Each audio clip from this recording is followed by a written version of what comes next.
अगर आपका civil score नहीं है या आपको नॉर्मल क्रेडिट कार्ड इजीली नहीं मिलता तो आपने stable money FD bank credit card के बारे में ज़रूर सुना होगा। इसमें आप एक एफडी बनाते हो और उस एफडी के अगेंस्ट आपको क्रेडिट कार्ड मिलता है। लेकिन सवाल ये है कि क्या ये credit card actually worth it है, और सबसे इम्पॉर्टेंट, आपके एफडी के पैसे का इसमें क्या रोल है। तो आज की इस वीडियो में इसी कार्ड को सिंपल लैंग्वेज में समझेंगे। तो चलिए स्टार्ट करते हैं। अब सबसे पहले एक इंपॉर्टेंट क्लैरिफिकेशन मैं आपको दे देता हूँ। ये कार्ड बेसिकली सूर्योदय स्मॉल फाइनेंस बैंक इशू कर रहा है और स्टेबल मनी के थ्रू ये कार्ड ऑफर किया जा रहा है। तो जैसे कि ये कार्ड एक स्मॉल फाइनेंस बैंक के द्वारा इशू किया जा रहा है, तो ये एक सिक्योर क्रेडिट कार्ड है। अब ये कैसे काम करता है, तो मान लो आपने 50,000 की एफडी बनाई और उस एफडी को सिक्योरिटी के तौर पर रखकर बैंक आपको ये क्रेडिट कार्ड दे सकता है, जिसकी लिमिट एफडी के रफली 90% हो सकती है। मतलब अगर आप 50,000 की एफडी करते हैं तो आपकी जो लिमिट है वो अराउंड 45,000 की रहेगी। अब एग्जैक्ट लिमिट बैंक की पॉलिसी पर भी डिपेंड करेगा, लेकिन मोस्ट ऑफ द केसेस में ये 90% ही रहता है। अब एक पॉइंट और है जहां पर बहुत सारे लोग कंफ्यूज होते हैं कि अगर वो एक क्रेडिट कार्ड ऑप्ट करते हैं तो उनकी एफडी का उस केस में क्या रोल है। अब यहाँ पर आपकी जो एफडी है वो सिंपली कहीं गायब नहीं हो जाएगी। आपकी एफडी बैंक में ही बनी रहती है और उस पर एप्लीकेबल एफडी इंटरेस्ट भी मिलता रहता है। अगर अभी आप स्टेबल मनी की वेबसाइट पर देखोगे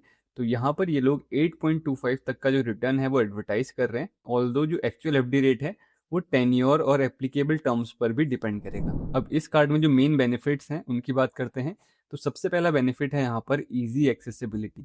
अगर आपके पास क्रेडिट हिस्ट्री नहीं है तो अनसिक्योर्ड क्रेडिट कार्ड मिलना डिफिकल्ट हो जाता है, लेकिन एफडी बैक कार्ड में बैंक के पास सिक्योरिटी होती है, इसीलिए जो अप्रूवल है वो कंपैरेटिवली इजियर हो जाता है। टेबल मनी एडवर्टाइज करता है कि आप अपनी एफडी को मिनिमम 1,000 रुपीज से स्टार्ट कर सकते हो।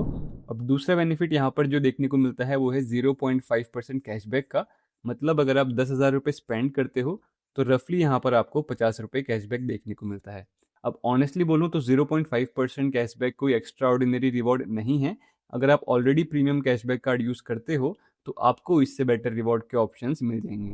अब एक और इंटरेस्टिंग फीचर इस कार्ड का ये है कि ये कार्ड जो है वो रुपे कार्ड है, इसीलिए मर्चेंट ट्रांजेक्शन्स के लिए आप इसे जो है यूपीआई ऐप्स के साथ भी इस्तेमाल कर सकते हो। यानी कुछ सिचुएशंस में आप क्रेडिट कार्ड से यूपीआई पेमेंट भी कर सकते हो। अब कार्ड के साथ एयरपोर्ट लॉन्ज एक्सेस जैसे एडिशनल बेनिफिट्स भी एडवर्टाइज किए जा रहे हैं। अब आते हैं सबसे इंपॉर्टेंट पार्ट पर, जो कि है फीस और चार्जेस, यानी कि इस कार्ड को लेने पर क्या क्या चार्जेस आपको देने पड़ते हैं। स्टेबल मनी इस कार्ड को currently life time free positioning के साथ मार्केट कर रहा है, लेकिन लाइफ टाइम फ्री का मतलब ये नहीं है कि कार्ड पर कोई चार्ज कभी नहीं लगेगा। Late payment, cash withdrawal, forex, physical card और अदर एप्लीकेबल चार्जेस यहाँ पर आपको देखने को मिल जाएंगे। एक और पॉइंट यहाँ पर जो सबके दिमाग में आता है कि क्या इससे हमारा सिविल स्कोर इंप्रूव होगा।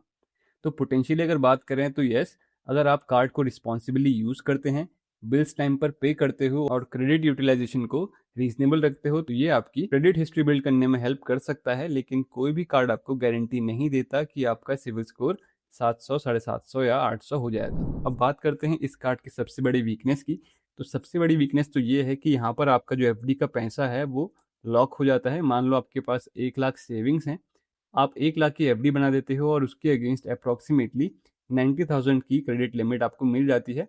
अब आपके पास क्रेडिट कार्ड तो है लेकिन आपका 1 लाख फ्रीली अवेलेबल नहीं है, इसीलिए अगर आपको already normal unsecured credit card मिल रहे हैं तो सिर्फ 0.5% कैशबैक के लिए 1 लाख रुपए एफडी लॉक करना मुझे पर्टिकुलरली अट्रैक्टिव यहाँ पर नहीं लगा। तो आप लोग यहाँ पर एक बार इस चीज़ को ज़रूर कंसिडर कीजिएगा। अब बात करें अगर तो ये कार्ड किसके लिए बना हुआ है। अब पहले नंबर पर बात करें तो ये कार्ड उनके लिए यूज़फुल हो सकता है जिनकी क्रेडिट सिविल हिस्ट्री नहीं है, और दूसरा जिनको अनसिक्योर्ड क्रेडिट कार्ड इजीली नहीं मिलता। और या तो अगर आप एफडी भी रखना चाहते हो और साथ ही साथ में क्रेडिट हिस्ट्री भी बिल्ड करना चाहते हो तो ये कार्ड आपके लिए यूज़फुल हो सकता है।